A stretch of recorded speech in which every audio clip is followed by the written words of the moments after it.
And I think it begs the fact that I think of myself as being successful. And I know that I'm sounding really like, sort of fake humility when I say that. But there's a lot of failure in what I do. There really is. There's a lot of work that I have tried to create, and it doesn't meet the mark of where I wanted it to be. So I'm still trying to figure out the answer to the question of what skills does one need to have great success as a collaborator. And I think awareness about to never be impressed with yourself is probably a good running start. To have a serious dosage of humility as you move forward. I kind of want to give you some answers that are productive that someone can use, but I really kind of want to hold on to that. I mean, there's a lot of projects that I've created over the years that are participatory. I mean, I can start naming them by names that haven't met the mark of where I wanted them to be. You know what I mean? And I'm still trying to figure out how to make those work. And the odd thing is that people from the outside look in and go, "Oh, that's great success," and I look at them and go, So I tell people to fail forward a lot. I really do. And I was just talking to a bunch of scholarship winners on Friday, and I was telling them, fail forward. If you're not failing, you're not trying hard enough. And I think I know how to be successful if I were to just stick to one thing and be known for that, like making whatever. But I think the reason that my path isn't as exponential or as stellar as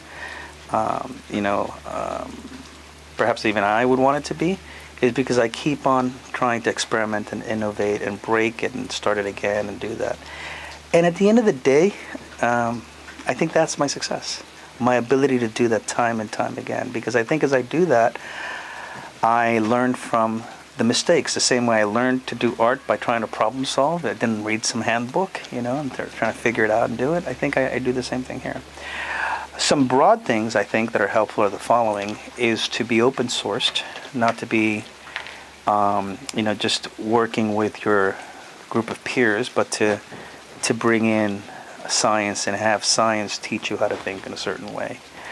That you wouldn't have otherwise done had you just stuck to what you did. So I think the interdisciplinary aspect of my being, the fact that I have degrees from a bunch of different places, that it's not all, one discipline, I think is very useful because it allows me to be more flexible, more malleable. So I think that's an important token, or it's an important value.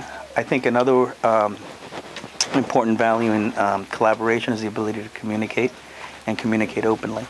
And sometimes, in everything I'm telling you, there's a bunch of places where I fail with that, but just generally, I guess I won't be so self-deprecating, and I'll just tell you what the good things are, right? So I think, to be able to communicate with others, to be a really good listener, and to understand, what a win means to the groups you have to work with. So in working with the Reclamation Project, it's like, what does the school need? What does the museum need? What does Durham need? What do different people need what does the store owner need? If you were going to take their entire window, they're not going to let you put the seedling on the wall, but if you're just taking a corner, they will. So to be able to do that is good.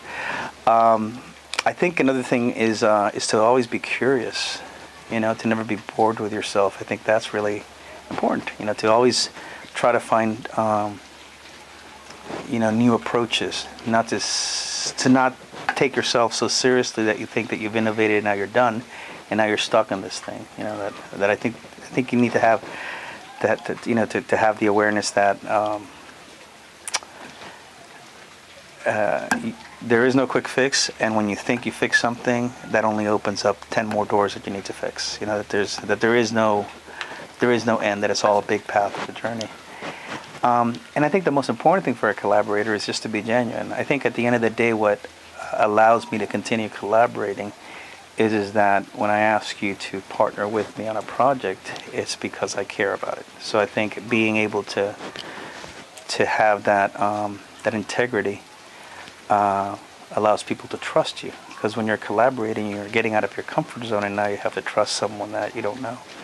So having that, I think, as just being faithful to what you do, being passionate about it, not taking yourself so seriously, and being not just able but willing to fail, but try to fail forward. And by that I mean you have to know where you want to go. I think at the end of the day, people collaborate because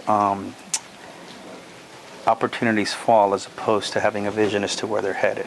And the opportunities fall in their lap, so it's like, oh, or there's a grant and we're going to follow those grant dollars, right? And I think the better collaboration is you have a sense of what you want to do, and then you invite people to come and work with you in that regard. And then you fail forward, but you know that the reason you failed is you were really adamant about getting to this point, not because you were, following something that really wasn't that important to you. A couple things come to mind for me. One is the I Ching. I don't know if you're familiar with the I Ching, but back in the